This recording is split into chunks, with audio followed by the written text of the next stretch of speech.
சரிப்பா, நம்ம ஃபியூச்சர்ல வீடு கட்டுறப்போ பெரிய வீடா கட்டுறோம்.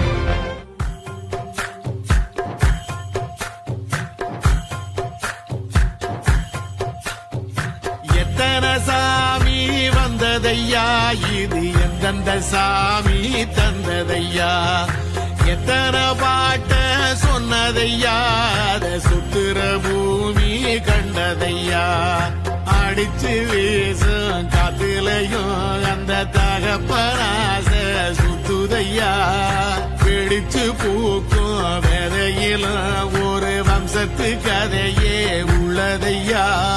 100 தலைமுறை சேர்ந்து செதுக்குன ஈர நலம் இது பாறையா, வாழும் வரையிலும் நீயும் விதைக்கிற